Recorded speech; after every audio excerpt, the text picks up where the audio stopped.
pada tanggal 27 Desember 1949, pemerintah kerajaan Belanda menyerahkan kedaulatan kepada negara Republik Indonesia Serikat. Ini menandai berakhirnya masa penjajahan Belanda di Indonesia. Dan ini adalah hasil dari perundingan konferensi meja bundar di Den Haag, Belanda, yang berlangsung dari bulan Agustus sampai bulan November 1949. Akan tetapi, belum lagi kering tinta penandatanganan penyerahan kedaulatan dan pembentukan negara Republik Indonesia Serikat. Di mana-mana pecah demonstrasi. Sepanjang bulan Januari 1950, tercatat paling sedikit ada 3 demonstrasi yang menolak bergabung ke dalam negara Republik Indonesia Serikat, menolak negara federal, dan mendorong dibentuknya negara kesatuan Republik Indonesia. Tanggal 5 Januari 1950, rakyat Malang menyatakan bergabung dengan Republik Indonesia yang beribu kota di Jogja. Pertengahan Januari, rakyat di Bekasi menolak bergabung dengan negara bagian Pasundan. Mereka menyatakan diri bergabung dengan Republik Indonesia. Pada tanggal 30 Januari 1950, giliran rakyat di Sukabumi yang berdemonstrasi menolak bergabung ke dalam negara Republik Indonesia Serikat. Demonstrasi marak di mana-mana. Demonstrasi yang terbesar itu terjadi di negara Sumatera Timur, yang menyebabkan polisi harus turun tangan mengatasi kerusuhan akibat demonstrasi itu. Dalam keadaan demikian, Ketua Fraksi Masumi di Parlemen RIS, Muhammad Natsir, berpikir bahwa keadaan tidak bisa dibiarkan.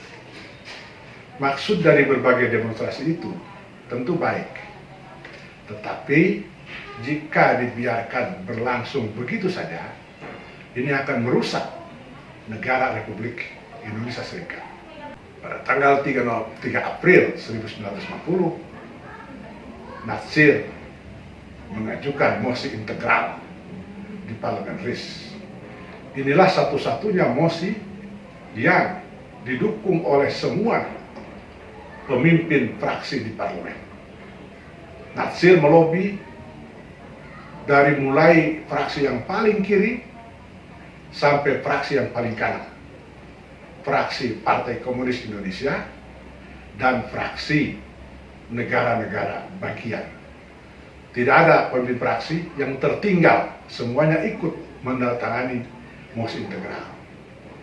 Karena itu, mosi integral Natsir diterima secara aklamasi oleh Parlemen RIS, dan Perdana Menteri RIS Muhammad Hatta kemudian menyatakan akan menjadikan mosi integral sebagai pedoman dalam menyelesaikan masalah bangsa. Demikianlah, maka pada tanggal 15 Agustus 1950, Presiden Republik Indonesia Serikat di depan rapat gabungan Senat dan DPR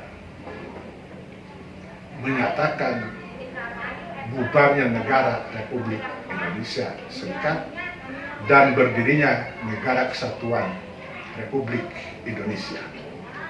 Dan tanggal 17 Agustus 1950, bertepatan dengan peringatan 5 tahun proklamasi kemerdekaan Indonesia, Presiden Soekarno mengumumkan berdirinya Negara Kesatuan Republik Indonesia. Ketika ditanya oleh wartawan Merdeka Asaba Pagi, siapakah yang akan ditunjuk oleh Presiden Soekarno menjadi Perdana Menteri Negara Kesatuan Republik Indonesia, dengan tegas dan dengan yakin Presiden Soekarno menyatakan, siapa lagi kalau bukan Natsir dari Masyumi. Karena Natsir punya konsepsi menyelesaikan masalah bangsa secara konstitusional. Maka pada peringatan 71 tahun Masjid Tegal, seluruh bangsa harus diingatkan kembali tentang cara-cara bermartabat penyelesaian masalah bangsa. Natsir telah memberi contoh bagaimana negara kesatuan Republik Indonesia dibentuk tanpa ada satu pihak pun yang dipermalukan, tanpa ada satu peluru pun yang diletuskan, dan tanpa ada satu negara bagian yang mencaplok negara bagian yang lain. Inilah pelajaran terbesar bagi kita.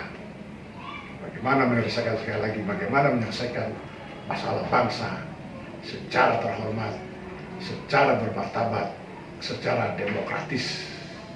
Demikianlah, mudah-mudahan ada manfaatnya. Wassalamualaikum warahmatullahi wabarakatuh.